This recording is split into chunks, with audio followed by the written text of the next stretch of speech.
Medicare for all really wasn't mentioned. I don't know if he thinks that's going to be too divisive, I should say, trying to get it through, or that he just, from a policy standpoint, isn't that committed to that type of medical relief for the citizens of the United States. So I know, Scotty, you're a little concerned always about government being too involved. Do you think that Biden's speech was over the top for people that are concerned about government getting in people's lives too much?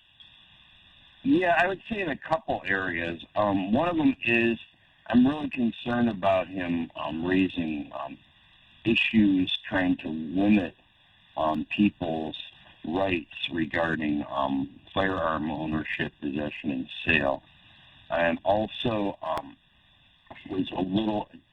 and I remain continually annoyed by some of the demagoguery regarding the so-called climate change, and I say so-called climate change because, well, I'm not denying climate changes, but using the vague climate change as some kind of mantra to support all kinds of regulations on people's private lives and on business. And I've already seen gas prices soaring.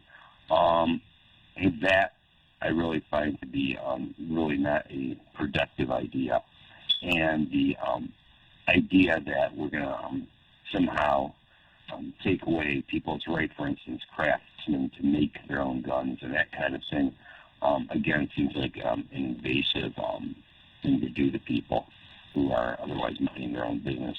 So, yeah, it was a big government speech, as it is with most presidents that we've had through my lifetime.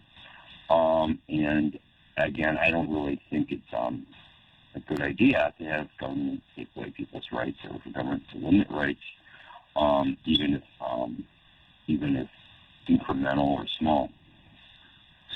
You know, one of the concerns, and Scotty, you started to raise it, and Tom, I don't know if you started to notice it as well, has been with this much money being pumped into the economy, that there is the concern about inflation. We've had a remarkable run without inflation. I know that it's controlled by, some of it's impacted by what the feds do in terms of the National Bank and things like that.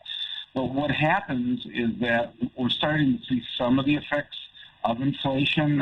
Gas has gone up. Everybody sort of acknowledges that. The food prices have gone up, and some major companies that have supply chains for food and things like that said that starting September is going to be something like a 7% raise in all the prices, which some of them already started to go up at the grocery store. If you shop every week, you notice that it is getting more expensive with some of the food items. They said chicken and pork is dramatically going to start going up. So is there a concern about inflation, and is that just going to erode some of the issues that Biden's or policies he's trying to implement at this point?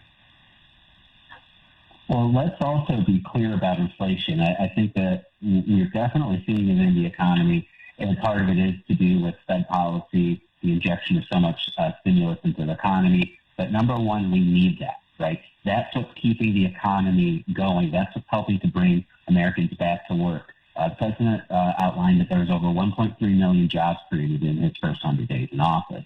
And that is compared to several million jobs lost under the previous administration. The primary reason that we see that is the American consumer. March was the highest month of American consumer spending. American consumer confidence is high, and that is what's bringing the economy back. Now, when you talk about the prices of goods going up in food, that is true, but also think about the other things where the prices haven't gone up. These are the things that people haven't really been using during the pandemic, things like travel, right? Airline flights, a lot of services, these would be things like, going out to like a resort or something like that. Those are things that people didn't do. Those prices are still down to try to entice folks to come in. So in the economy, we see that goods are rather expensive, but services have actually gotten cheaper or have at least stayed the same in terms of price. Well, one of the issues seems to be that they can't seem to get enough workers. Michigan, one of the proposals I saw was that they're willing to pay like $1,000 bounty if you come off unemployment and actually get a job. Do you think this is going to be effective? That can make economic sense to do that rather than if that's going to be how that works. Because if you got someone on unemployment who would be getting $600 extra, for instance, from the federal government per week not worked, and you give them $1,000 when they effectively stop getting that altogether, well, I mean, it pays for itself in less than 2 months. Yeah, the other thing that could help is what President Biden talked about, and what Democrats in general have been talking about, is making sure that all workers get paid a fair wage. Because if it weren't for the fact that these workers are making more on unemployment than at the job, right, then there wouldn't be this incentive for them to stay on unemployment. And it's messed up that a worker can make more money sitting on their butt than, if they're actually out there in the economy. So the question isn't what's the government doing. The question is, what are these private employers doing? Pay sub-minimum wages. We have a caller, Mr. Positive. Mr. Positive, you're on with the panel. Hey, good morning, you guys. Hey, great topic. Yeah, there's a lot of jobs out there that people don't, necessarily want to go to. I heard stories about Taco Bell in Florida saying, general manager, the owner says, pay him whatever you want. Now, this is getting out of hand. No one wants to work. You don't realize how many times I hear, regardless, you're getting $13 an hour, $14 an hour. I don't care about how much you think you make. It's what the market bears and what the employer or the owner of the company wants to pay you, number one. Number two, yeah, inflation is too much money chasing too few goods. When you get this all this money coming into the into the economy, of course everything's going to rise. But here's the question I want to ask you, gentlemen. And Scotty, you looked great on TV about a month ago. I'll never forget Devin Skillian saying what he said. It was cute. Scotty Boman, and then Devin said something. Do you think Biden is the reason that the economy is going up, or is it just the logical, because of the vaccination? Someone said that the stock market hit an all-time high, the percentages with Biden. And I'm thinking, I'm sure it was because of Trump, and then I know that a little bit was because of Obama when Trump took over. It all works together. If the economy's going well, it all starts back how many years, 10, 15 years, and it just... I don't see the economy doing any better. It looks worse to me. Okay. The economy does? And when I go to the pump and I have to pay, I'm getting less and less out of my money. When I go to the store, I'm getting less and less out of my money. I don't think the economy's doing good at all. Okay, well, that's doing better a year ago, by far. Robert, it seems like you have a little difference of opinion. Mr. Positive wants to know in the world. What say you, Bobby Ficano? I think that it's interesting to me that President Trump always pointed to the stock market and said, see how it's rising. And here it dramatically rise. It continues to rise under President Biden, and he doesn't brag about it as much. But what is he doing to make that happen? Well, first of all, I think that number one, he's really pushed getting the vaccines into people's arms. Well, that would have been a natural thing. That wasn't something. Okay, that would have been a natural thing, but that's not something that he implemented in a policy, in the sense that we know that the economy would have gone up because people would be going back to work, at least incrementally, making the economy, or appears, that me and Scotty might agree on or disagree on, is that it'll appear like it's going in the right direction, but that's just a natural happenstance. I don't think a policy that Joe Biden has rendered that brought about this explosive economy, or going into whatever direction people say it's going. I think you're forgetting that when he first came in, the first bill that got passed was the one that was money for implementing the vaccines. I mean, it was helter-skelter before. Nobody knew how they were being distributed and what they were, the policies doing it. The rollout was a little bumpy, but eventually they got it into people's arms. Now it's plateauing. They're concerned about that it's plateauing. But he had a goal of how many arms he wanted, and he's exceeded that. As far as employment goes, you guys got to read. Real quick. You've got to read the book by Chris Murphy, the Democrat senator from, I think it's Connecticut or something. The Violence Within Us. You guys got to read it. It's unbelievable. And I usually don't endorse Democrats, but the man has got something good to say in this 300-page book. And everyone believe in the magic of your dreams. Everybody. What about Tom Choske? Is he there? Yeah. What does he feel about the economy? And Willie Burton? I'm kind of splitting the difference here with Scotty. I agree that the economy is definitely not back to where it should be, and they're still struggling out there. But I think that we are at least moving in the right direction, and it is primarily because we're getting over the virus. We are getting, as Bob said, the shots in the arms, and it was a disaster. People not wanting to go back to work? What about people not wanting to go back to work? It seems like no one wants to go back to work. Paying a fair wage. We got to start paying a fair wage for people to go back to work. People are sick and tired. People are getting lazy. With minimum wages. These millennials, these Gen pay Xers, down to $6 an hour and see if you want to go into work all the time. Well, you what you want to go and you want to make more money. That's the thing. People want to make more money. We got to pay people what they want to make. You already said that the business owners. You can't do that, Tom. They make. Well, you can pay them what they want to make, because otherwise they're not going to work for you. That's what free market is. That's what you support. So why don't you support paid workers what they are owed? No. Who decides that? The market decides that. What I want to pay. I want to come and I want to make $30 an hour.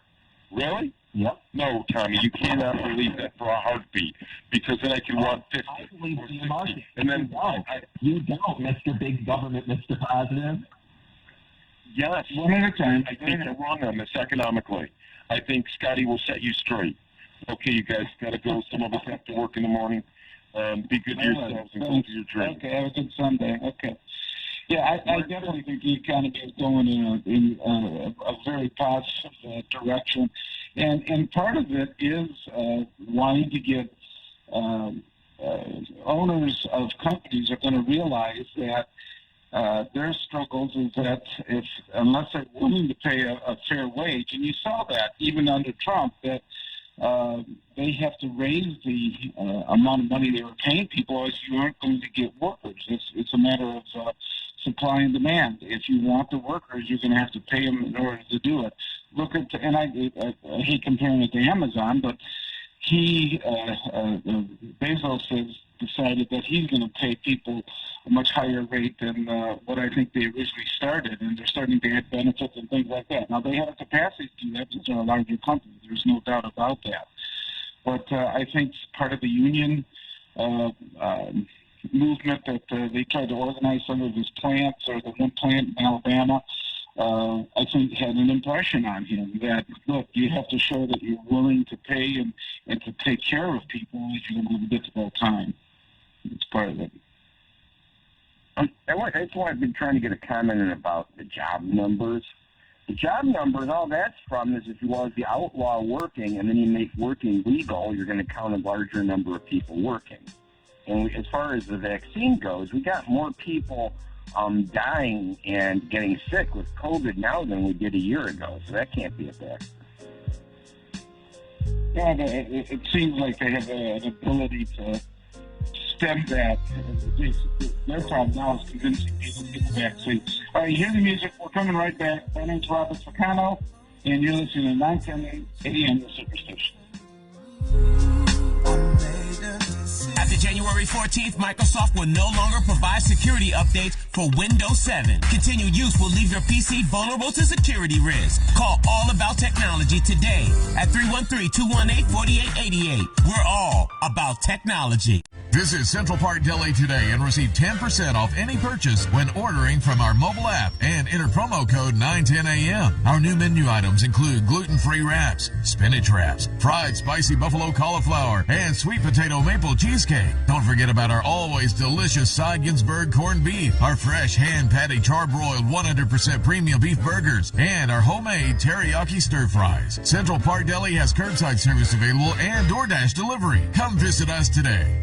Are you looking for a great deal on advertising? Here at 910 AM Superstation, we're going to make you an offer that you can't refuse with our Godfather Package Special. You can receive 200 spots for $500. That's right, 200 spots for only $500. That's $2.50 per spot. All spots must air within a 30-day schedule. And 910 AM Superstation will produce your spots for free. Please contact Renisha Williams at 313-434-8291. That's 313-434-8291. Please call now.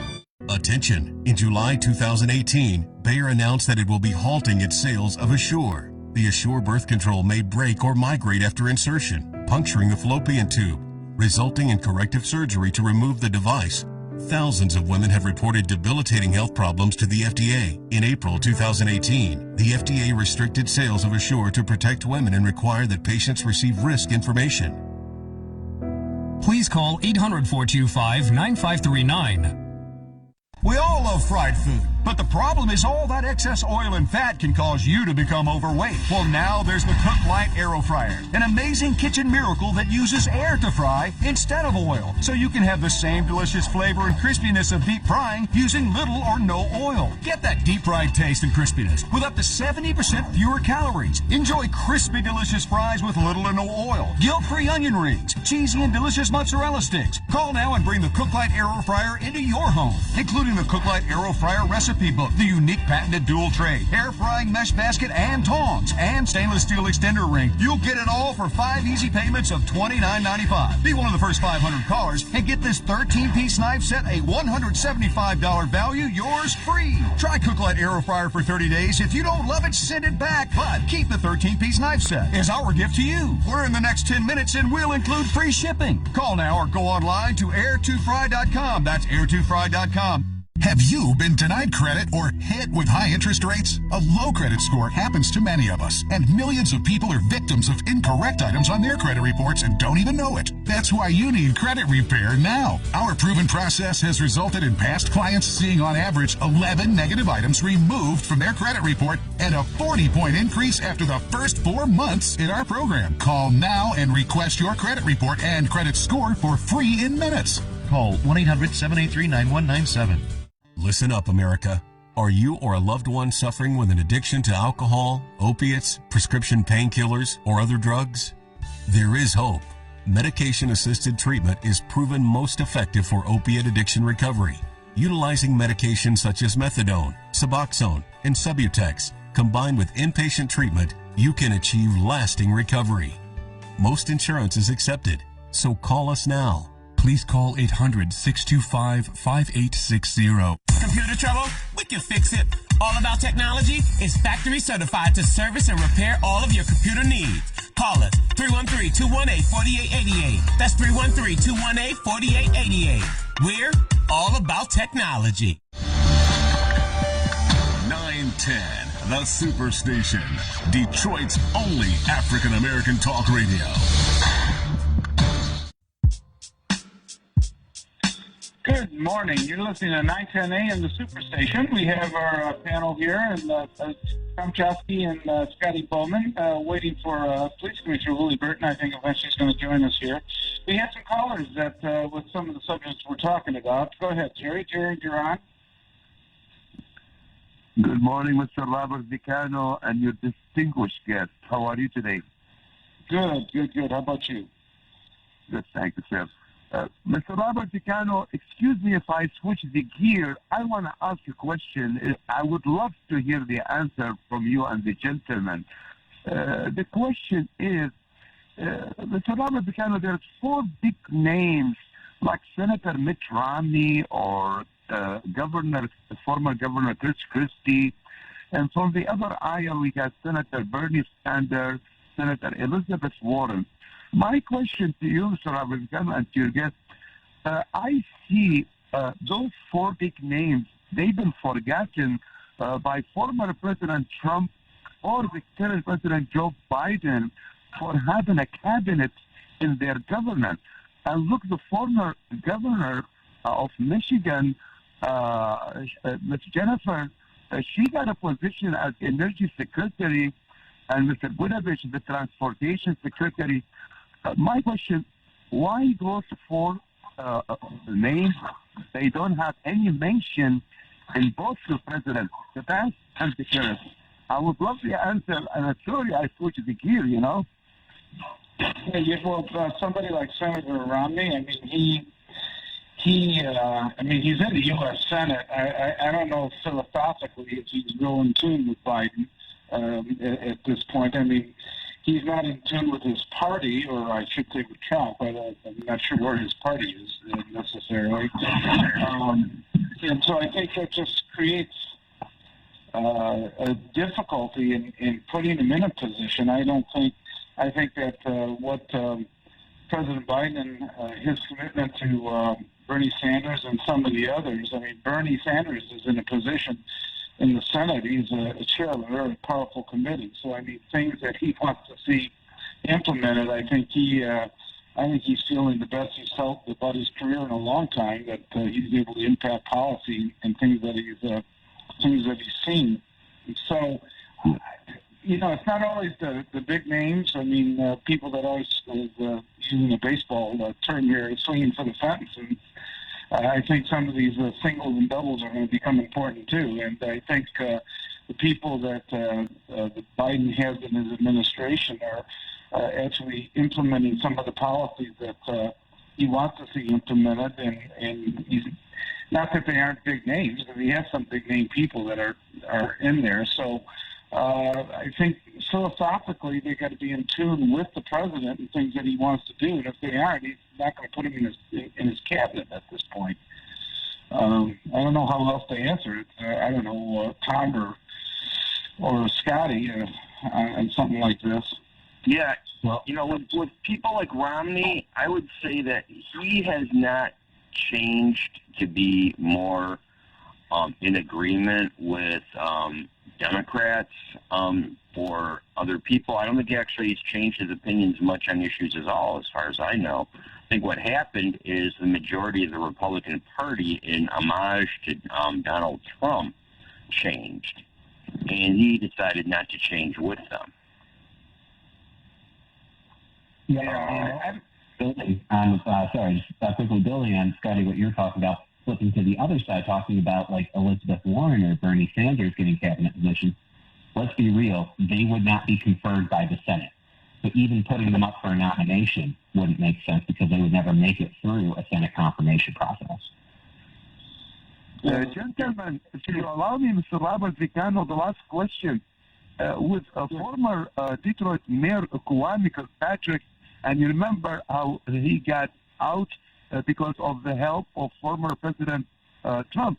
Do you think former Detroit Mayor Mr. Kirkpatrick could switch the party in the future from Democrat to the other side? I think he's just trying to get his life together right now. I mean, as much as they talk about that he's out, and I saw that they just released to Bobby Ferguson, that was sentenced with him for a lot of years. I think right now they're just trying to get their life together. And I think they're trying to make sure that they are able to comply with their parole and everything else that's going to be happening. I don't see Kilpatrick switching parties at this point. I think that'd be a difficult thing coming from Detroit for him to do. I don't know, Tom or Scotty, do you see that?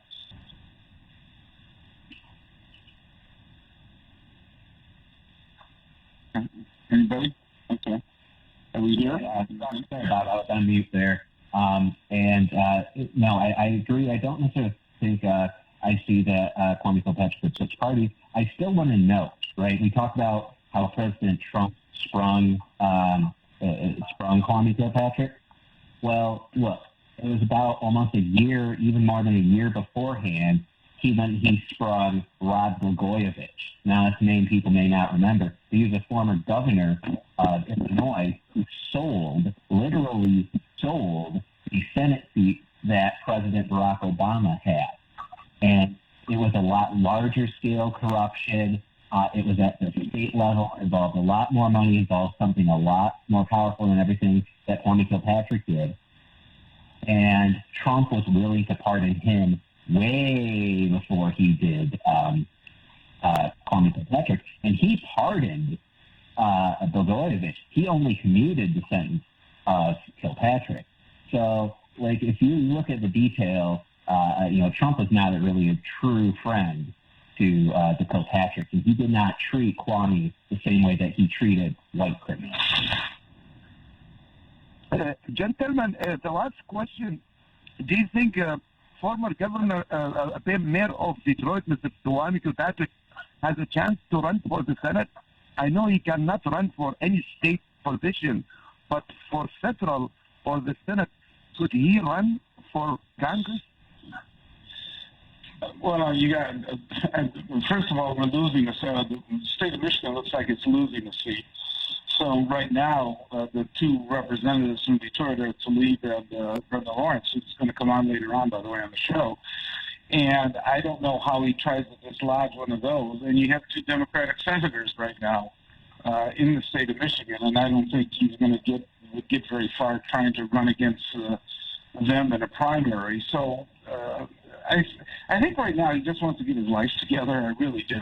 I think that that's going to be the main focus of what he wants to do in the next couple of years. So, Jerry, you have you, Mr. Ficano, and thanks to the guests with you, and God bless you. Thank you very much. Okay, thank you. I understand that Brandon Brice has joined us here. Brandon, welcome. Hello?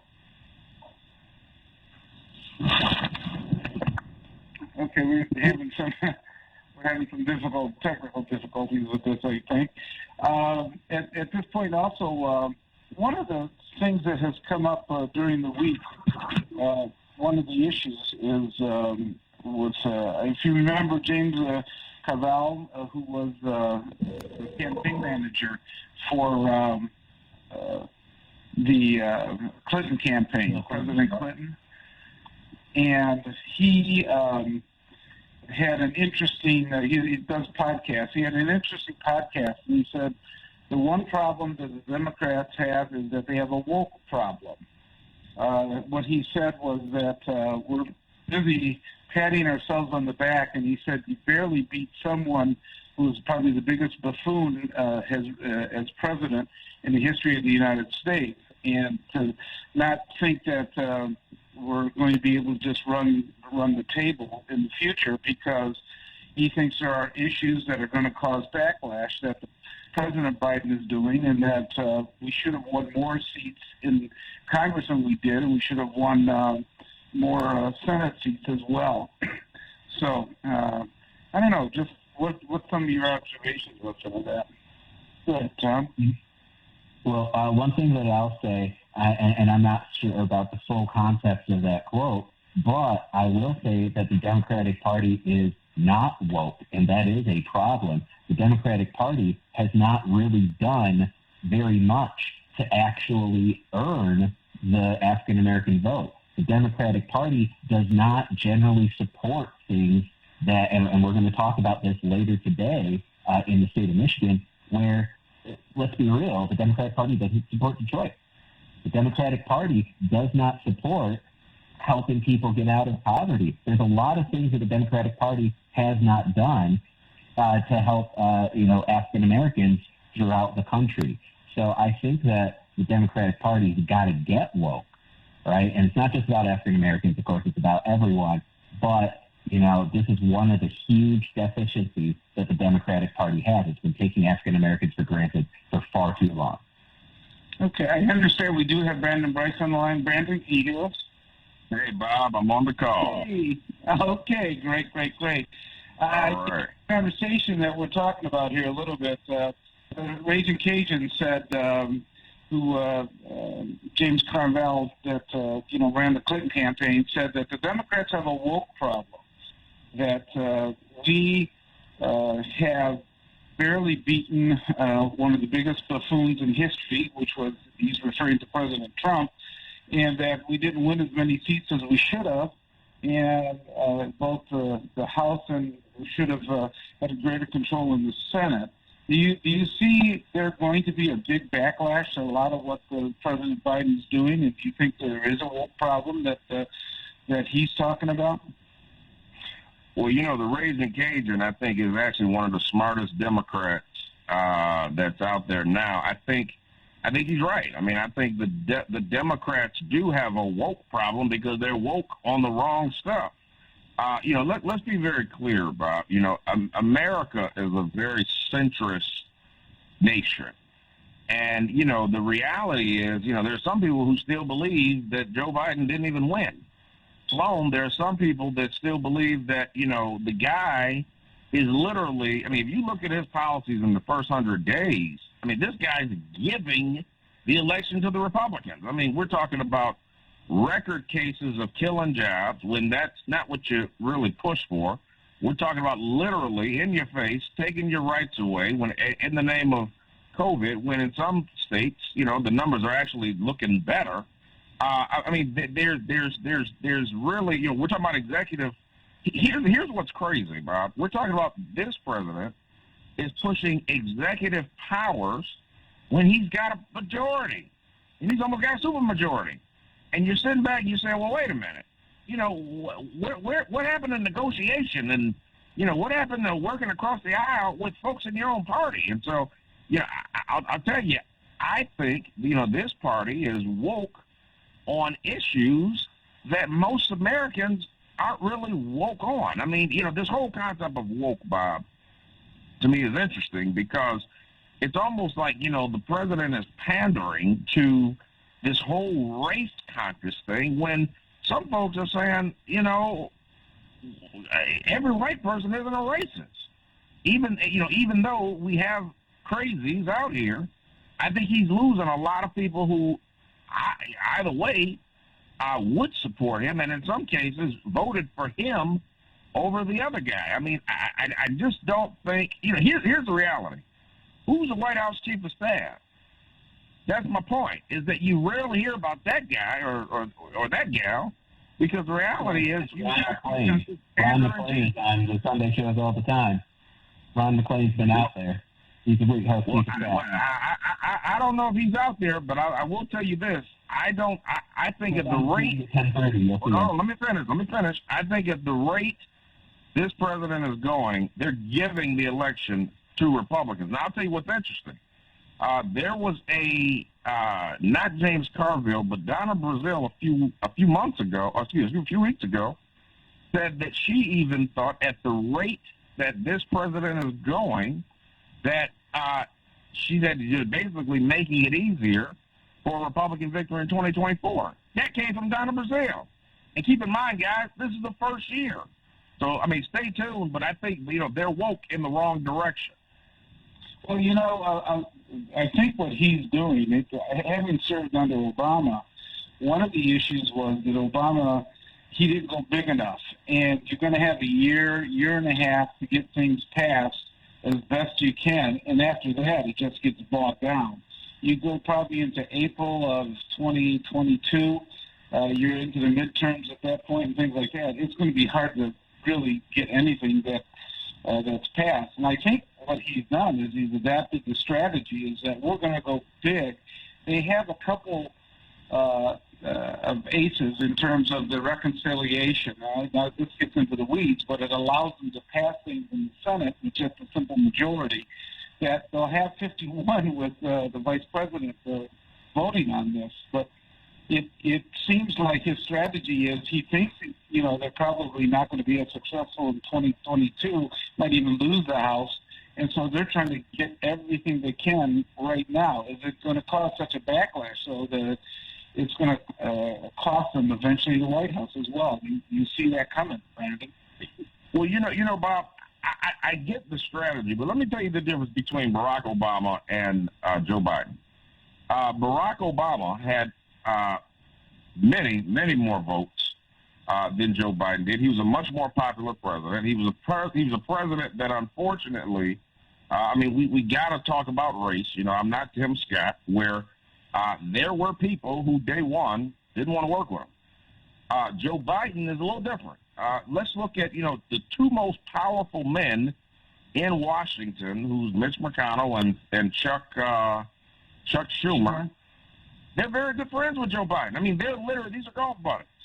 So Joe Biden, I don't see what's the rush, because Joe Biden actually has a stronger relationship and more opportunity to work across the aisle, because you talk about these guys have combined been in office for almost 180 years. 40 years plus. So I think one of the challenges, right now is, and here's the other interesting thing, Bob. Joe Biden is a moderate. He's a centrist. At least he was prior to last year. To me, I almost think he's giving the progressives, who really doesn't care about him and really didn't want him in the first place, he's giving them top priority, and it's going to cost them in future elections. It's going to cost them in the House elections or House races next year, and it could cost them in the 2024 election. So I just don't think it's smart politics. Well, also, let's fact check that real quick. President Obama actually got fewer overall votes than Joe Biden did. And Joe Biden got more electoral votes than President Obama's reelect. And President Biden had roughly the same approval rating through his first 100 days as President Obama. I think actually maybe slightly better, too. So the big difference, though, Brandon, is that President Obama, when he first took office, he had 60 votes in the Senate versus Joe Biden's 50. That was the big difference. Hold on, guys. But I think we are fooling ourselves, and I don't know what liberal source you're referring to, but I think we're fooling ourselves. Let me say this. I think we're fooling ourselves if we're saying. Hold on. I think we're fooling ourselves if we're saying Joe Biden was a more popular president than Barack Obama. That's hogwash. The only difference is, and this is an old school politics. Let me finish. This is an old school politics statement where it says people don't vote for people; they vote against them. Yeah, if you analyze it, didn't Trump get more votes than Obama? He did. I think he did.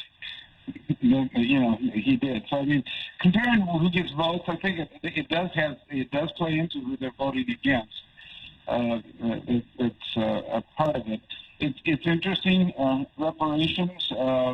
There's even an article today in the Detroit News that John Conyers would be very surprised that it's made it through the Judiciary Committee. But it's interesting. I don't know, Brent, do you think these kind of things are going to eventually create a backlash, and people are going to and I know that Fox News and some others have gone after Black Lives Matter and things like that with some of the issues, like some of the money that's gone to the organizations and how some of them have actually used the money to purchase houses and things like that, some of the leadership. That's part of it. And I just wondered eventually if that's going to just bog everything down, because people are going to say that, that it's like Tim Scott said, are you favoring trying to stop discrimination by furthering dividing with other type of discrimination? I'm not sure that it's going to be a winning formula for the Democrats eventually. Issues such as defunding the police keep coming up, although I think most people aren't for defunding police, but it's caught on as part of the terminology that are now associated with Democrats. Well, Bob, this is always interesting. First of all, the Black Lives Matter movement, I think most black people support the movement, but they know the organization is corrupt. The reality is the founder, who talks against white folks, bought $1 million home in one of the whitest neighborhoods in where she lives in California. This is interesting. The whole double standard is just insane. But you said something earlier that I do want to address, Bob, when you talked about This is an interesting time, and I think, it's really going to come down to who's fighting for the soul of Americans right now. Most Americans are scared. They're concerned. They're uncertain as to what's going on. And, they didn't trust the last guy, but they're losing trust in this guy. And so, it's interesting. Bob, this was the first election that I actually said to myself, an independent actually could win. Because, they didn't care for the guy on the right, and they barely tolerated the guy on the left. And so I think you're going to see some interesting things. I'll tell you this, I do not think, we just talked about on a podcast yesterday, this whole push for D.C. statehood. I think that is a very dangerous narrative, and I think this whole stacking the courts, this early narrative is extremely dangerous as well. And I think if you see those things happen where people don't like change, you're going to not only see a sweep in the House, but you could see a Republican president in 2024. Keep your eyes, guys. I'm calling it here today. Keep your eyes on Nikki Haley. And that's all I'm going to say. Well, it's interesting. Nancy Pelosi, even though that bill was introduced for the statehood for D.C., she said there isn't going to be any floor vote on it in the foreseeable future that she can see. So if her antennas must be up that may be an issue that's going to be real difficult, or one that's so polarizing that it's difficult. And not that they would necessarily do it. I don't know how many people realize it, but the state of Texas, when they join the union, they're the only state they can actually, if they want it, can divide into 5 different states. And they have the power to succeed. They do. Yeah, which would make it interesting. Although we saw what they did with their independence on the energy front during the winter time. They weren't quite as independent as they thought they were. But would they divide up into 5 states and try to create 2 senators that way in each of those states? And I think that's a real dangerous thing. But at the same time, I'm wondering if they said, okay, we realize that you want to see statehood. We want to see the Supreme Court pact. They introduced the bills, and then they let it go into place. I mean, isn't that part of the strategy? I mean, if you're Nancy Pelosi, you'll say, "Sure, go ahead, introduce them." Then they just die. They don't get no. Bob, let me tell you what this is all about. Let me just put a pin in the balloon of common sense. This is about the end of American sovereignty, and this is about the end of the Constitution. Now, why do I say that? I say that because when you start talking about stacking the court in the Supreme Court, it is actually against the law for D.C. not to be a state. Go read the Constitution. It's unlawful. They don't have the right to do it. But they do if they change the court. They do if they add more senators to, in my opinion, to a state that, barely is 2.6 miles long. So this is about eventually eradicating the Constitution because a few folks don't agree with it and don't like it. First of all, I think that those are just false stalking horses. I don't think that's going to happen. And Manchin in the Senate has already indicated he's not for packing the court, and he's not for having D.C. as another state at this point. And the question on that, it becomes a legal issue. Do you have to actually amend the Constitution for D.C. to become a state versus the way they've tried to do it really through the House, which a little bit of sleight of hand in the way they're trying to actually get that passed. So I don't think that's going to happen at all. I think these are false stalking horses. I think it's a way to say to the left, here, we'll introduce these bills, but they're not going to really go anyplace. And I think people are afraid that other things that they talk about, Tom was talking about, that Democrats have promised African Americans for years, like reparations. They got out of the judiciary, and Nancy Pelosi says, I don't think we're going to have a vote on that for a long time. And all it really promises is a commission to look at it. It really doesn't promise we're going to do anything. It says we're going to have a commission to study it, which, okay, how many commissions are there and how many studies are you going to have? that are going to, really end up being worthless at this point. So I think there's a lot of dancing going on, but a little bit like what Tom said, people said, hey, we want some of these. We'll move some of them along, but, we're not really going to give any teeth to them at this point. But Bob, this is the scary thing of all this, is whether they're tap dancing on the issue or not, they actually have the votes to pass this stuff now. It's no longer we don't have the votes, or we need to work across the aisle. These folks actually have the votes to pass it. So if you get bold Congress people and bold senators, it could be law. I mean, that's, with the exception of this D.C. bill, this D.C. statehood bill, they actually can put legislation into the ground that can pass because they've got the votes. And we all know which direction Vice President Harris is going. And so this is what I'm talking about. This is interesting. And I think it's going to be, I think the next congressional House races are going to be very interesting, because I believe the American people are going to fight back and fight this nonsense that's going on in D.C. today. Well, I think the advantage Republicans have is they still control a number of the state legislatures. They're saying that a lot of the loss of states that are losing because of the census and representation are going to places that are redder states. I don't know how much of that is as true as it once was. I mean, Texas could be more in play than people are giving credit for.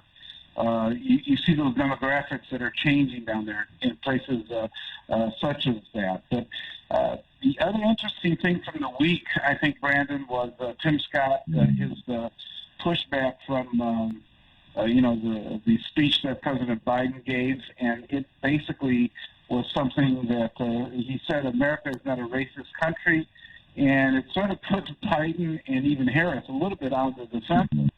And he said, no, it's not. The people aren't racist, but there's, racial overtones of institutions that, have held a lot of people back in the past that has impacted them. Tim Scott, and it was hard to, I guess he felt the wrath a little bit of racial injustice because right away I think they started on social media calling him Uncle Tom or Uncle Tim or something like that. So a couple things, Bob, here, and I want to comment on your last statement, then I'll comment on this. Republicans have an immigration problem. What do I mean by that? Donald Trump could have been the immigration president. Why? He was married to an immigrant, but they're losing the base of folks who supported them because they believed in the American dream. So keep that in mind. We've got the conservatives have a big immigration problem. But as it relates to Tim Scott, first of all, I always laugh when people use the term Uncle Tom, because if you actually read Uncle Tom's Cabin, Uncle Tom was not the sellout. Sambo was. Uncle Tom actually tried to educate and help slaves get free. So that's the first misnomer. The second thing is, unfortunately, the bigger problem that your liberal buddies should be talking about is, why is there only one black U.S. senator in office today? That's the big problem, and unfortunately, Tim Scott. I'm sorry, he's the only black Republican senator. Excuse me. I think and also Raphael Warnock too. So now there's three. Well, who's the second?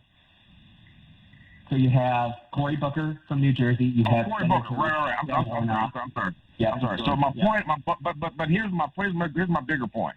There are less than 5 black senators, but there's only one black Republican senator in the Senate, which is a problem. But the reality is, the real question is, and I think the problem is that when he made that statement, he didn't realize that, hey, unfortunately, by default, I'm speaking for every black conservative in the nation right now because I happen to be the only one black U.S. senator. Now, let me be clear. I've met Tim Scott. He's a nice guy. But I think the challenge is that, and this is a challenge I think black conservatives have in America, is that how can you be black but also be conservative? And sometimes they aren't mutually exclusive. And so I think, did I agree with what he said? I understood what he said. I'm not going to say I agreed with it. But I wouldn't have said it because at this time in these days, it's very difficult to come off of a George Floyd case and say there aren't racist people. I mean, I just don't think it was a smart word choice. Yeah, it's interesting. There's a total of, I believe, 3 African-American senators in the U.S. Senate. One is Tim Scott, and then there's Cory Booker, and then the one from Georgia that was just elected. I can't remember. But there's one black Republican senator. Right. So, I mean, it's interesting, and a lot of the media that you see, they'll say the lone black senator, Republican Party, but there's only 2 that are Democrats that, are there too. So, I mean, it's not like there's an overwhelming number of African-American black senators. That the president of the Senate is black, Vice President Kamala Harris, right? She technically could be counted there too. So you could theoretically. That is true. That is very true. But Tom, here's the bigger problem is that you're talking about out of 100 senators, you got less than 4. I mean, those numbers aren't that great. No, they definitely aren't. I agree. It creates issues. Real quick before we go to eventually hear our next topic, which after 9 o'clock will be the rejection by the governor of the Charter Commission recommendations. Giuliani, there was a raid on his office and on his house. I see that, I hear the music, but as an attorney, I guess I get real concerned when you're starting to get into records of attorney-client. I hope the FBI did not grab any of those because it's really opening up a whole new door. Brandon, before you leave, any comments on that? The reality is the Biden playing politics, and I think it's going to come back to haunt him because when it comes to Hunter Biden, when there's smoke, there's fire. Yeah. Brenda, thanks for joining us. You have your own show Monday nights, right? 7 o'clock? Got it. Okay. You're listening to 910 AM, the Superstation. We're going to be right back with Charter Commissioner Richard Mack. Be right back after these few words. Are you looking for a great deal on advertising? Here at 910 AM Superstation, we're going to make you an offer that you can't refuse with our Godfather Package Special. You can receive 200 spots for $500. That's right, 200 spots for only $500. That's $2.50 per spot. All spots must air within a 30-day schedule. And 910 AM Superstation will produce your spots for free. Please contact Renisha Williams at 313-434-8291. That's 313-434-8291. Please call now. I knew I could get myself out of this. I just needed some hope and some help. I took the first step to recovery when I made the call. Since 2014, Addiction Hope and Helpline has answered calls for recovery and treatment 24/7, 365 days a year. If you're depressed, drinking, using drugs, or taking pills, call now and talk to someone who cares. I had problems just getting to sleep, drinking and using pills every night. I feel like I'm losing control. I'm afraid I'll lose my job or even my family. Most insurance covers substance abuse. You can get back on track. Call now for hope and help with proven general recovery programs. I never thought that I could be somebody who didn't drink and use drugs. I have something to hold on to for strength. I'm in recovery, getting the help I need. Call 800-379-4799, 800-379-4799. So, you've decided to go to college. That's cool. So, pop quiz. Which is a better way to earn your degree? Commute to college and fill your gas tank, get stuck in traffic, drive in bad weather, try to find a parking space, walk a half mile to class, or learn online at Independence University. You don't go to college. College goes to you. That's independence. That's Independence University. And all your supplies, including a brand new laptop and tablet, are included with tuition. Independence U for an independent you. Call 1-800-556-7791. WFDF Farmington Hills, Detroit. 910 AM Superstation, a division of Adele Media. The views and opinions expressed on any program are those of the producers and or the persons appearing on the program and do not necessarily reflect the views and opinions of 910 AM Superstation or Adele Media. Good morning. You're listening to 910 AM the Superstation. My name is Robert Ficano, and we have also with us Police Commissioner Willie Burton, as well as Scotty Boman and Tom Choske. And we're joined by a special guest here this morning, Mr. Richard Mack, who is also an attorney but a charter commissioner. And if you've seen over the weekend that the charter that was presented to the governor, it goes through a formal process of I believe it's reviewed by the Attorney General, who makes recommendations to the governor. The governor can reject it or approve it, although the Charter Commission can still, I believe, vote to put it on the ballot at this point. So to help clear some of this out and some of the issues that the Charter Commissioners are looking at, we have Richard Mack. Richard, welcome to the show. Greetings. Hello. How are you all doing this morning? Huh? This morning. You got it. What? You had your cup of coffee, so you're charged and ready to go here. Yeah, right. No, go ahead. I'm sorry. Go ahead. Yeah. Go ahead. Tell us about the Charter Commission and what's going on with the governor and things. We are reviewing the governor's letter very closely. We're obviously going to take it very seriously. I don't want to preempt what our commission is going to do, but certainly there should be no doubt that the charter revision proposals will be on the ballot on August 3rd. Even the Attorney General's letter spells out that it's really a non-binding process, right? I mean, the governor has given comments and even stated in the letter that we can still place it before the voters, even with the concerns as raised. My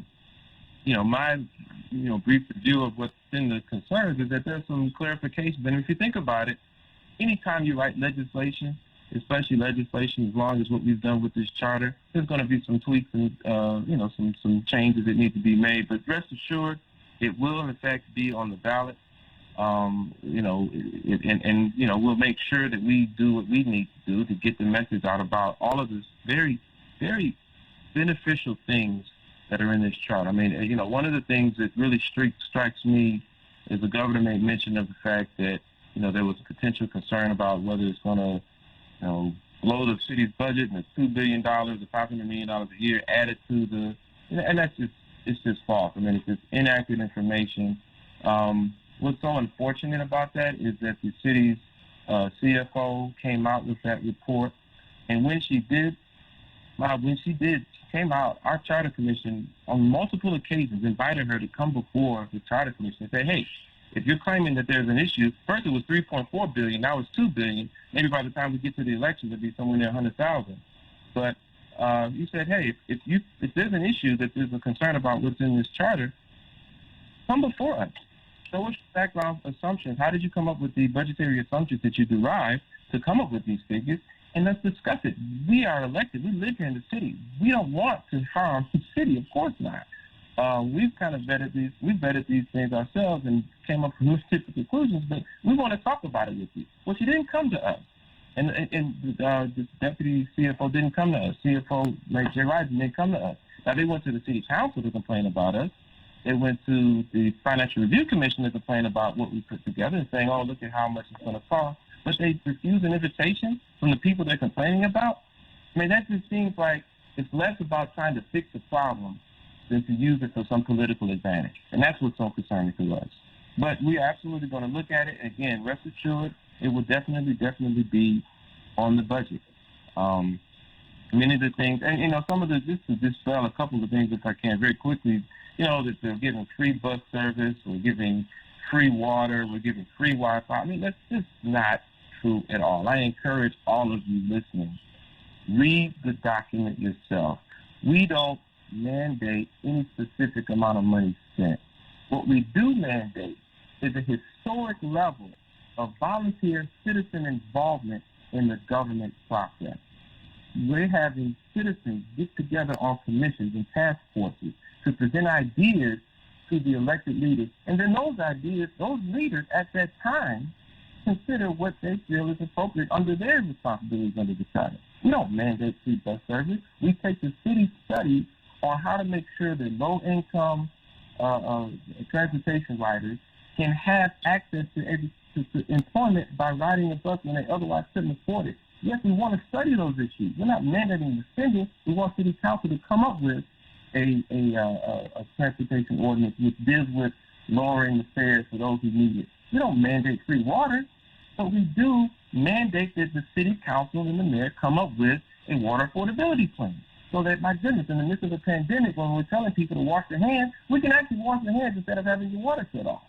We don't mandate free Wi-Fi, but we do mandate a commission where citizens sit on it, people who live in this town, to help bridge the digital divide for those of us on the wrong side of the digital divide. Can you imagine our school children trying to learn in a pandemic at home when their smartphone minutes run out, their internet access runs out? That's deplorable. That's a situation none of us should be comfortable with. And we have to study that issue. We don't mandate free Wi-Fi. We say study it. Come up with a solution. There's a group of citizens who are going to meet with experts, who are going to do research, who are going to present ideas to City Council, and let City Council come up with a way, looking at those ideas, considering those ideas, to make sure that we put some of those things in place. Oakland County ought to not only have towns that have free Wi-Fi, we in the city of Detroit should consider it, study it, not mandating that it's done with certain price tags, but study the issue. I mean, just, you can't cost out something that hasn't been done yet. So City Council hasn't done these things yet. So it was irresponsible for the CFO to put numbers to those things when they haven't even been put together yet. Commissioner Mack, I am so proud of how you and your colleagues listened to the citizens of Detroit and also allowed them to weigh in on these discussions. I mean, you guys are really working together, and you guys put together a pretty solid, charter, proposal. And so I'm looking forward to seeing it on the ballot, and I will be voting for the charter. Thank you. One other thing that really is very beneficial to so many citizens. You all remember when about last year, $600 million of property tax were overassessed within the city of Detroit. According to the Detroit News, they ran a metric. They studied almost 200,000 parcels in the city, and they determined that they were overassessed. So citizens were being charged too much in taxes, in property taxes, and tens of thousands of citizens. It still troubles me letting it sink in even today. Tens and thousands of citizens lost their homes because they were charged too much in taxes. Had they been charged the right amount, they'd still be in their homes. Government took too much in taxes from you, and therefore you lost your home. Now, unfortunately, the response to the thought has been, we'll give you half off on a city-owned home. Well, if I had the money to pay for half of a house, I would have just used that to keep my current home. What this charter does is it says, we're going to give you, if you have the ability, or if you can prove that you were overassessed, going back to 2008 when this thing started, you present that information to the city, and you don't get a check, but you get subsequent credit towards your tax bill. So in other words, my dad was overcharged $3,000.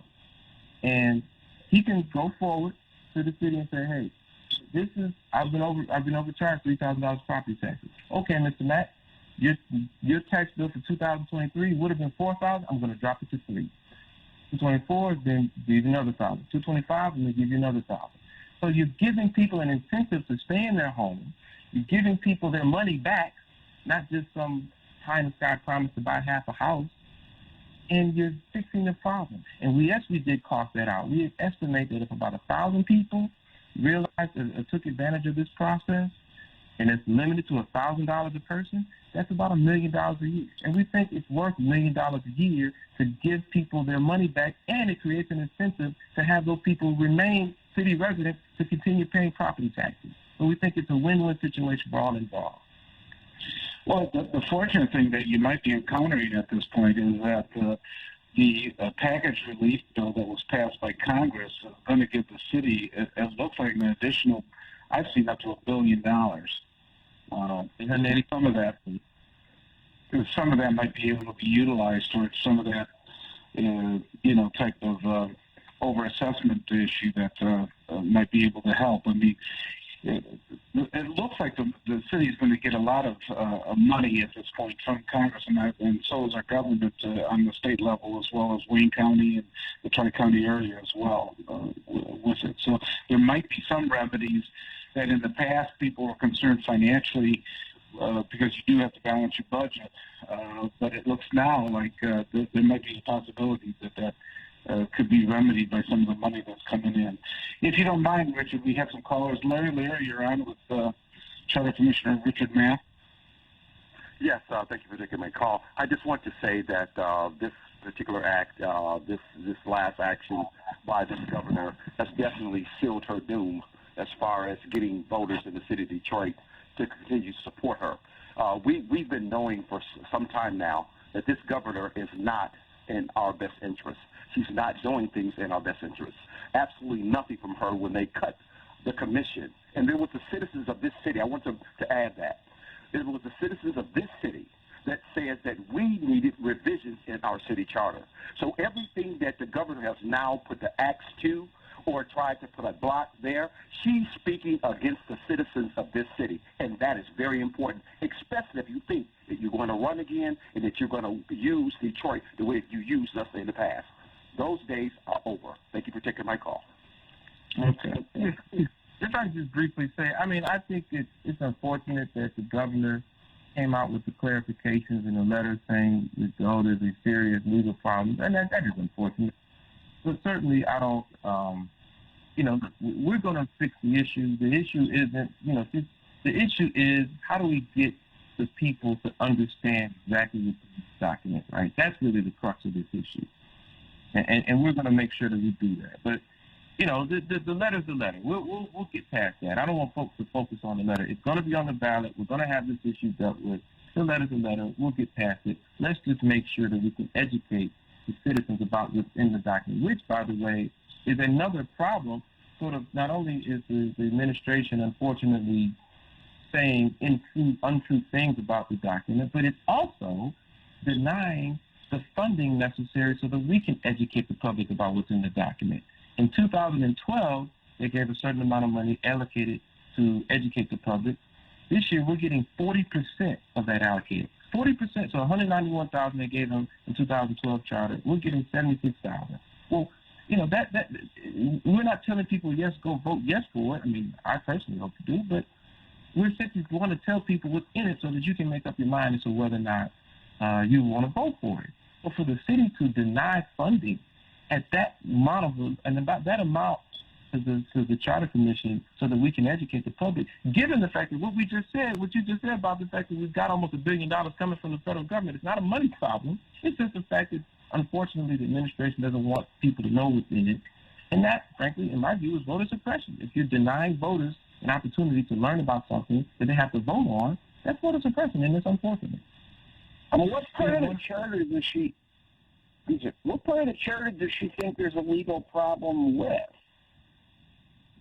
Well, I mean, it's clarifications. It's like, for one example, there's a responsible contracting provision. And we basically say if you're going to be a contractor with the city of Detroit, you have to follow the law, period, plain and simple. We cite one of the laws, which is Executive Order 2016. And so the AG says, well, they cite the residencies, which basically requires the contractors to hire city residents to the fullest extent possible. And then the AG says, yeah, well, you got that cited in your charter, but what if you have a federal contract which doesn't allow for residency? Then you have to put a carve out to make sure that it will be illegal. Otherwise, it'd be illegal. Well, if it's illegal to cite to the current law in the charter, isn't the current law illegal? It wasn't that an issue that should have been raised long before we wrote this charter, right? So, I mean, it's just these unfortunate things which we'll deal with. I mean, lawyers deal with clarifications all the time. We may have to do something to tweak it here, there, but it's not these are if you just look at it, you really boil it down, there's just some things that we think need to be clarified. And I don't want to predict what our commission's going to do, but that process.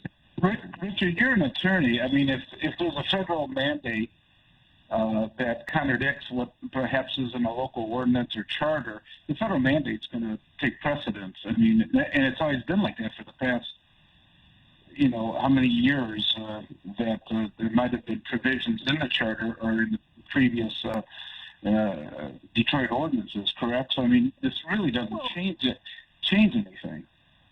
Well, yeah, I mean, it depends on what you're talking about, what the federal mandate is. I mean, obviously, if there's a constitutional issue, under our Amendment 5, Amendment 14. But, yeah, I mean, with the contract, I mean, generally, it's the federal government saying, if you want this money, this is what we want you to do. And the city, guess what? Because, okay, we want the money, we're going to do what you want us to do, right? I mean, it's just that simple. So I think that you're absolutely right. This doesn't change anything. We're citing the current law, and we think that, we'll be fine with whatever needs to happen with respect to the governor's letter. But rest assured, again, we're going to be on the ballot August 3rd. The sky's not falling. We are, we as a commission need to make sure that the public understands, for whatever reason, the mayor's offering us 40% of the budget that the 2012 charter received to educate the public. We're going to keep pushing. City Council actually has a vote this coming Tuesday, I believe, this Tuesday on that issue, and we're going to keep pressing City Council to give us the funding that we need so people know what they're voting on, plain and simple. 40%, how much money does that actually come to, Richard? So they allocated $191,000 to the 2012 charter. They allocated us $76,000. Why the difference? Oh, okay. Yeah, I mean, but still, even the higher number seems it's not that significant. I mean, in terms of the budget. Yeah, right. Exactly. I mean, and the 2012 charter didn't have $880 million coming from the federal government either. So don't figure, right? I mean, I think the administration should be called to answer why are you funding the budget so much lower than that? Do you think the governor just, in particular, listened to the mayor and this was the outcome that he wanted? You have to ask the governor why she's doing what she's doing. I mean, there's been all sorts of speculation about she needed help in the race next year and all this. But you'll have to ask. I mean, the bottom line is, that citizens need to be educated. We don't need to be doing what these Republican reactionary legislators are doing around the country to suppress vote, to deny information to voters. We need to be about, as Democrats, right? As Democrats, big D Democrats, we need to be about making sure that our voters are educated about what they're voting on. We need to make sure that the benefits that come with this charter are realized and people understand them. And if, people disagree. I mean, look, I'll be the first to say, I don't pretend that every single dot and tittle of 177 pages of this charter document is going to be agreeable to every single voter in the city of Detroit. Of course not. But you know what? Joe Biden wasn't my first choice for president.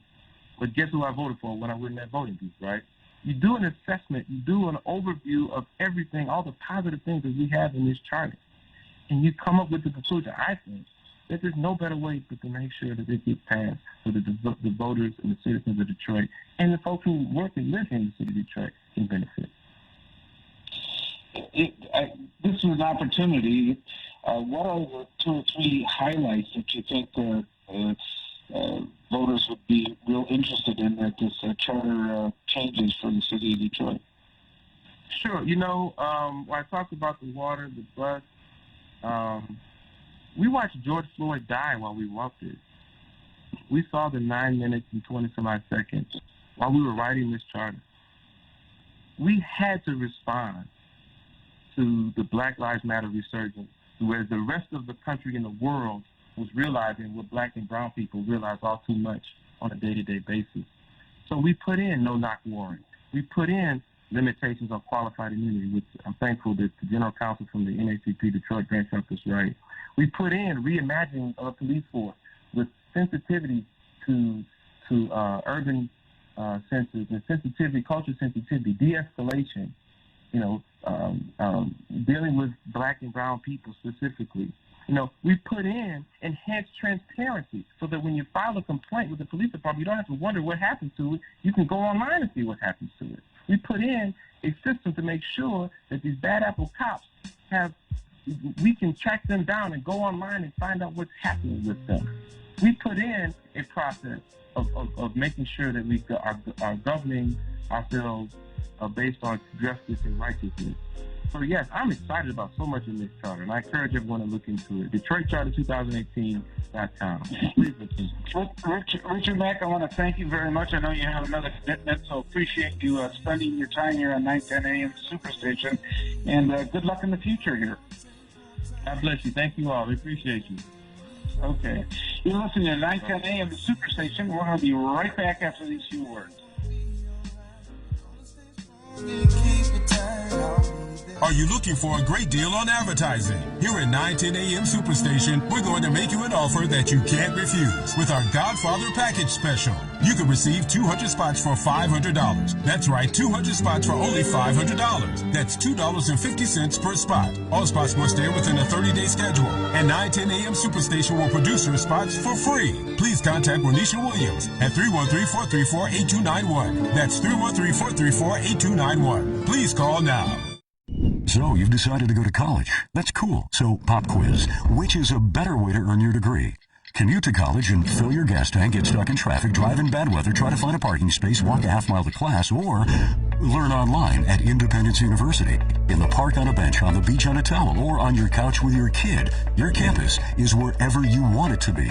You don't go to college. College goes to you. That's independence. That's Independence University. You schedule classes around your schedule, and all your supplies, including a brand new laptop and tablet, are included with tuition. At Independence U, you'll learn from professional instructors with real work experience. You'll get personal support in school and employment assistance when you graduate. Get your degree, but keep your life. That's independence. That's Independence University. So if you're really smart, you call now.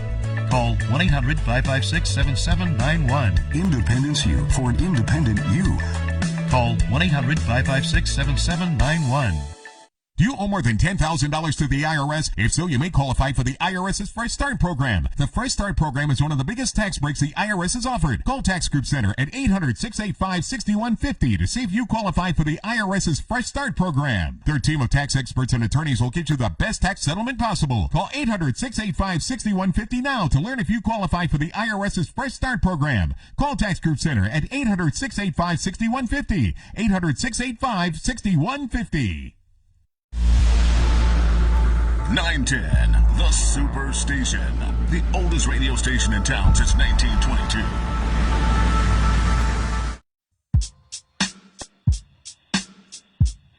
Good morning. You're listening to 910 AM, the Superstation. My name is Robert Ficano, and we just had on Charter Commissioner Richard Mack talking about that it's still going to be, regardless of the letter sent by the governor, still the charter proposal is still going to be on the ballot come August 3rd of this year. And Scotty, I know that you had quite a bit to do with some of the drafting of the charter commission, at least a portion of it. And why don't you tell us a little bit about your experience and what your impression is about getting that letter from the governor saying that they felt there were a lot of inconsistencies with the state statute that could create a lot of financial hardship on the city.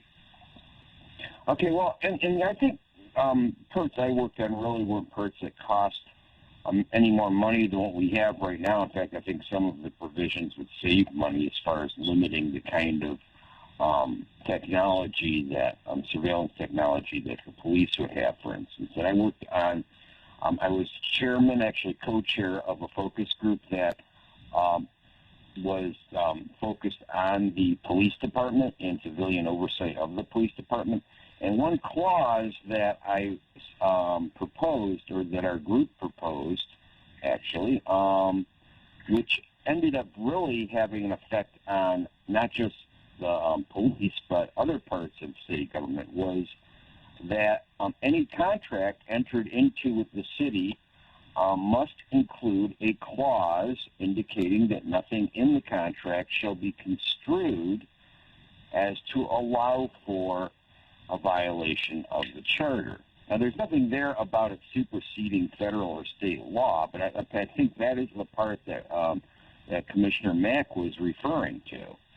And what the purpose was is because otherwise the charter really has no teeth as far as any of the employment or contracting of contractors is involved. Because all they have to do is if they make a contract that has language in it that completely violates the charter, then they have a way of nullifying that part of the charter, because then they can go to court and say, well, the contract says this, and the contract supersedes the city charter, which we, of course, had in the case of Dwayne Jones, where he ended up getting a promotion in return for beating up a woman in an emergency room and being convicted of assault. So this would remedy, in general, a broader problem of people using contracts to bypass and nullify parts of the charter. Tom, does this strike a little bit to the question you were raising in the first hour, that the Democratic Party hasn't really responded to African Americans? And do you think this is another indication of that, you know, they're sort of saying to Detroiters, nice try, but, you know, I think you got a lot of problems here? Yeah, 100%, Bob. This is something that they call paternalism, right, where the governor is, in effect, acting as the parent, telling the quote-unquote children, us here in Detroit, no, I know you want to do it. It's okay. You didn't do a good job, though. And, frankly, the governor is not the parent, okay? We, the people in Detroit, are the parents. We are the ones with the power, and I think our caller was 100% right, where if she does not change her tune, believe me, these people with the power here in Detroit, we ain't going to be supporting her come next year's election. So we, as the people, created this document, like the Commissioner said. We are the ones who are going to vote on it. And this document, you know, Scotty, he was talking about that he wrote on it. This is a good document. It represents the will of the people, and it's going to, in fact, save money. The only reason we see this coming from the governor is because her political allies, a.k.a. Mike Duggan, don't like it, and Mike Duggan is putting the pressure on her to go against it as well. It's interesting to me. I mean, the amount of money they're talking about to publicize it, it sounds, regardless, even if they get the amount that they originally had in 2012, doesn't seem like very much money, $212,000. I mean, to us individually, yeah, it's a lot of money. But I mean, from a government standpoint, $212,000 or whatever it was, doesn't seem like it's very much in order to publicize the document. I'm just reading that. Yeah, and the administration saying, well, they have enough money. They have already several $100,000. It's already been sitting there and already allocated in previous years' budget. It's still not enough money. I mean, at the end of the day, you know, Commissioner Mack was saying exactly right, that Detroiters have a right, not just they should, but they have a right to know what's in this document and know the actual words, and not just simply the sound bites that we see coming out of this administration that are frankly inaccurate. Okay. Well, we do have our next guest that has joined us now. We're very, very fortunate to have Congresswoman Brenda Lawrence, who has been active with the vaccines that we've been trying to get distributed here, not only in the state of Michigan, but nationally, and it looks like also for world herd immunity eventually with India and some of the other locations. She also attended the speech by President Biden that he gave to the joint session of Congress this past week. So, Congresswoman Brenda Lawrence, welcome to 910 AM Superstation. Thank you so much. It's very good to be able to talk to you today. Yeah, Congresswoman, I know that you've been very, very active in trying to make sure that people are getting vaccinated, and the administration and President Biden has been stressing that really economic relief will also come with herd immunity and with getting enough vaccines. So why don't you tell us some of what you've been doing to promote the vaccines and where you think this is going at this point? Well, we know that this this pandemic has just ripped a hole in our community. We've lost so many people that we love, and it's been very traumatic on us. And the African American community has been disproportionately impacted with sickness and with death, hospitalization and death. So along comes some hope in this year-long of quarantine and just suffering and loss, and it's the vaccine. And we're seeing some resistance. We're seeing hesitancy. And it's based on three things, Robert. It's based on lack of information, accessibility, and the fact that we know that some people are just overall hesitant because of the history in our country when it comes to the Black community and vaccines. And so my effort as a leader, and it's never lost on me that I'm the only African-American member of our delegation, that I step up because I don't want to attend another funeral. Many people who survive COVID have had lasting effects. I had one constituent who, after having COVID, never had asthma, now has asthma. I've had members of the community who have developed different ailments like heart disease and kidney issues. And so why would we want to be sick? Why would we want to deny ourselves an opportunity to protect each other? And we're tying this week, so the vaccine week will begin today, and it goes through Saturday. And we're saying GOTV, get out the vaccine.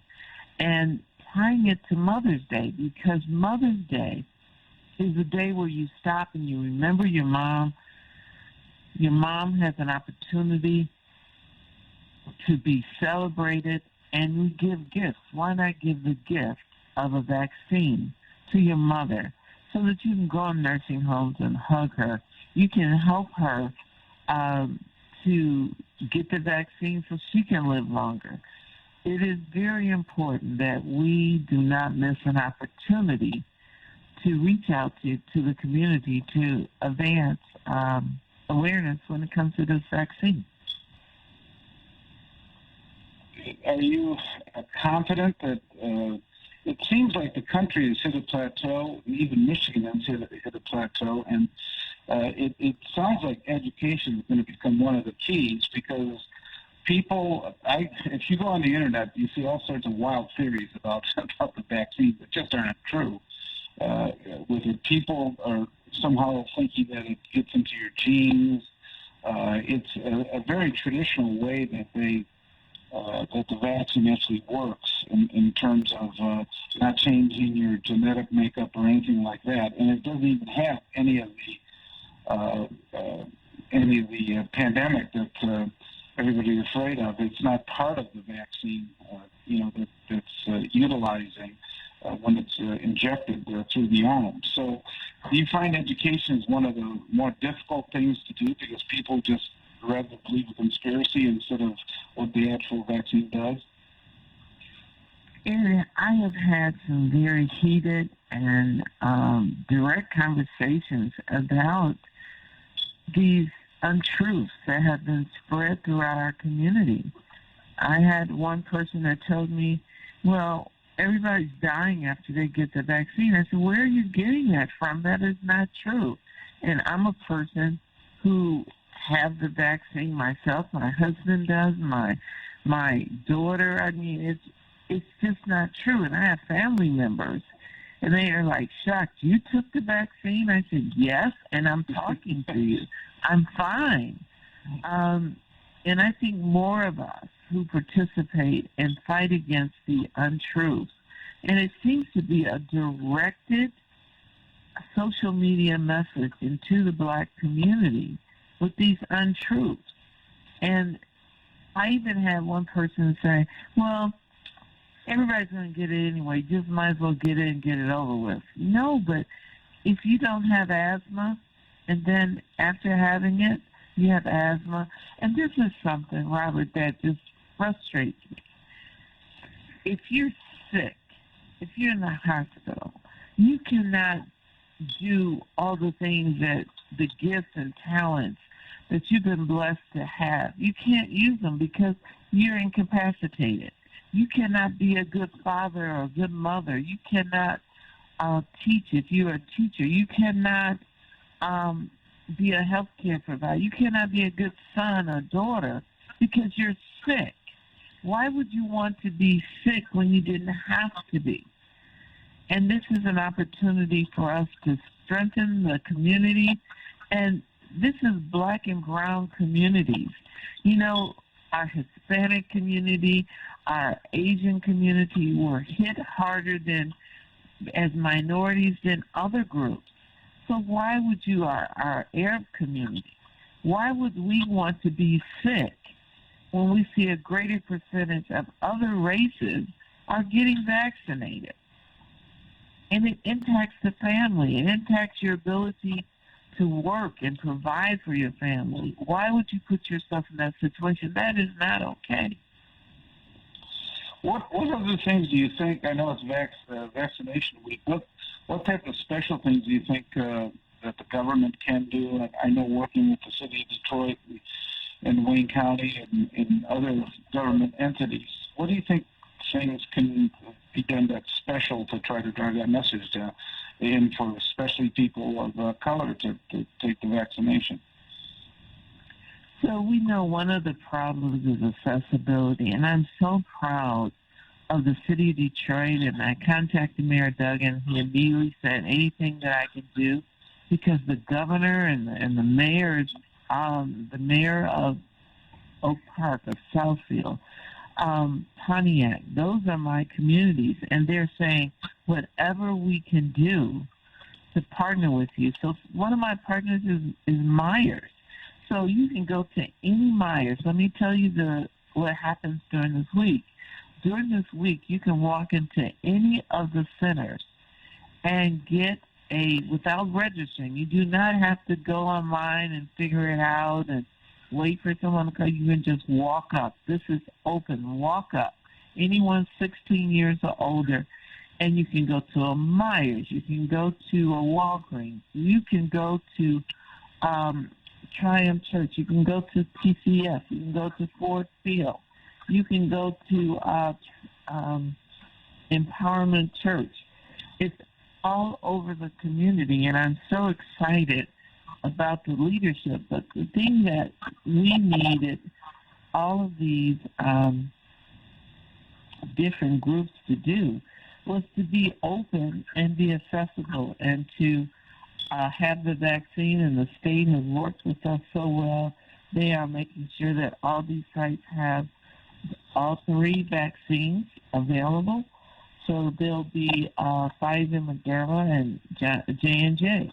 So you get to pick which one you want to take.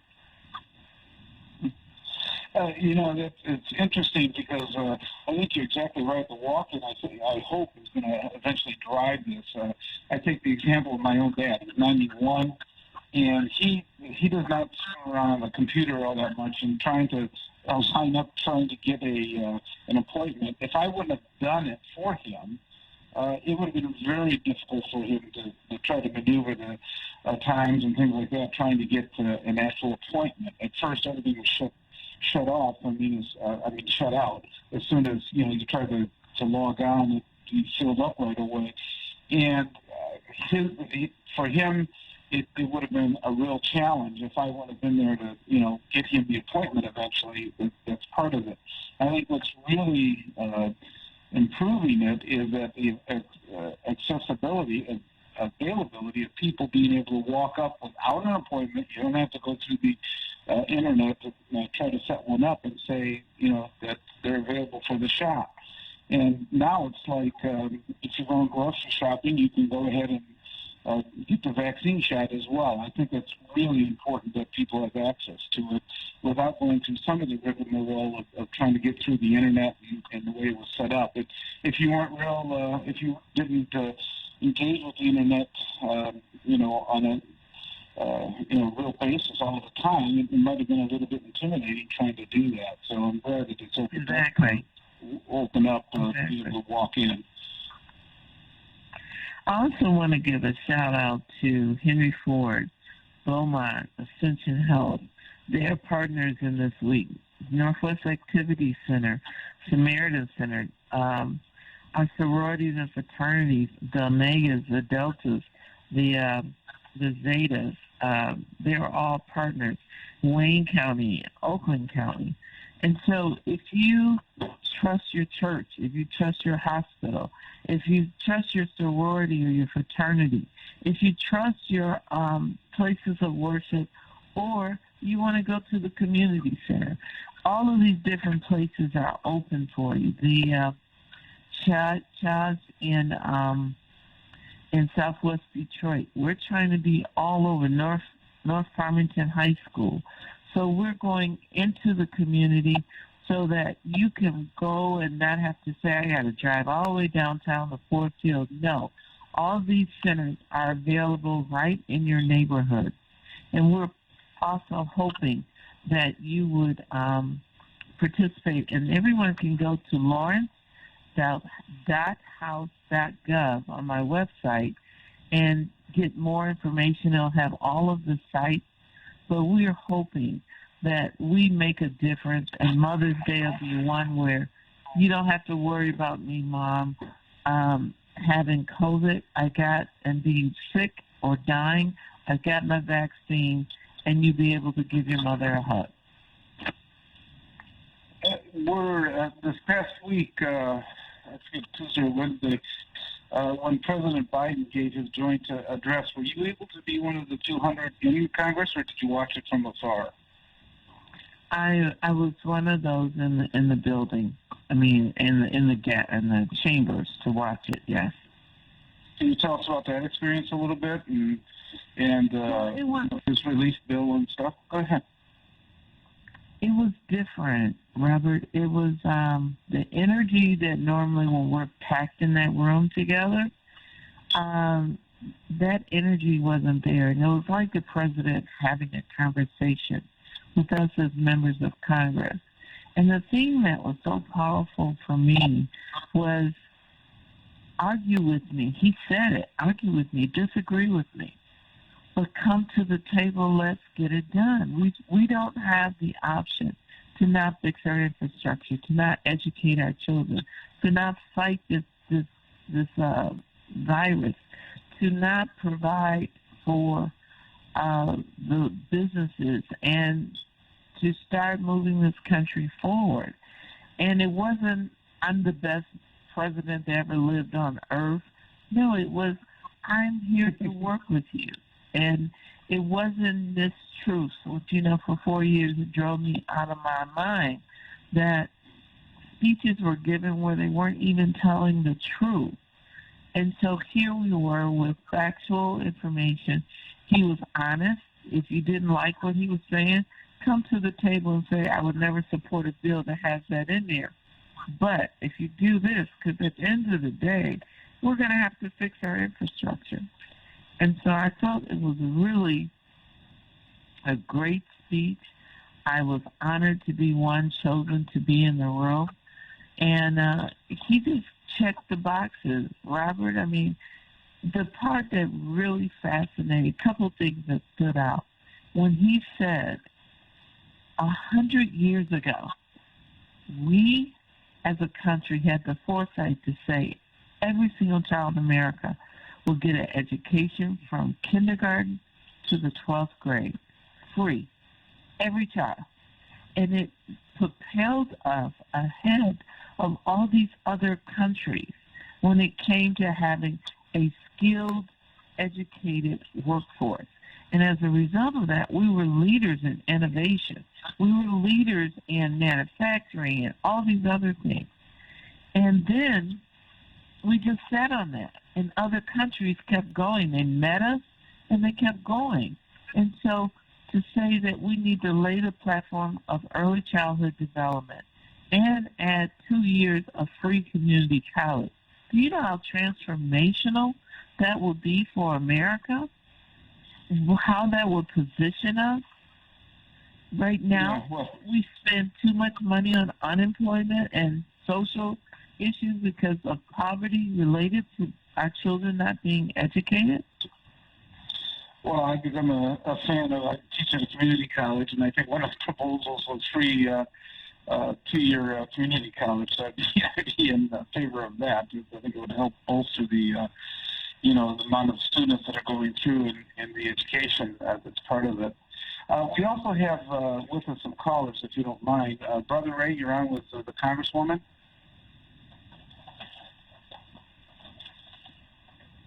Brother Ray, are you there? Yes, ma'am. Ray? Can you hear me? Yes, I'm here. Yeah, go ahead. I'm with the Congresswoman. Go ahead. Yeah, how you doing? It is a case of vaccine literacy that we really have to have an inclusive, educational aspect in terms of how do we really deliver. But I have just a two-part question here. By you being a prominent member of Congress and sits on some high-level committees, do you think that based on the poverty issue that we face in this country, in particular in your districts, they're spending $700 a day on a bed for immigrants or kids, but $25 or $30 a day for a bed for a homeless shelter. But is this country, you believe, because you would know this better than anyone, is this country a racist country based on the disparities of all the things that we face as African Americans in this country? Do you feel that, or what's your opinion about Tim Scott's comment on this is not a racist country? Do you think this is a racist country? Thank you so much. Absolutely. I feel that every day, if you are a person who's a minority, you face systemic racism in our country every day. Why do we have to pass laws for criminal justice reform? Why is it that disproportionately, and to say white people die from policing, disproportionately black people die from policing, disproportionately black women die from childbirth, disproportionately we are in prison in America. There's, the number and percentage of our community who are imprisoned. There, when it comes to the representation of the minority communities in the C-suites in these corporations who are homeowners, the amount of home ownership in the black community is declining. And you look at the statistics. That's not just happened because we wake up in the morning. It is a result of systemic racism in our country. And it's sad when you have leaders who say there is no racism. And we are, right now, this vaccine hesitancy is based on some decisions that were made in the past, and I admit they were in the past, that people are hesitant. Like, are they going to do something to us again? The lack of trust in our community. When a woman in a park can call the police and say, there's a black man here, I'm afraid for my life. And police come. Didn't say he was threatening or doing anything wrong. There's a black man here. I'm afraid for my life. I'm sorry, for you to stand up in America today and say it does not exist, you have your head stuck in the sand. Okay, we had Police Commissioner Willie Burton. You had a question for the Congressman? Go ahead, Willie.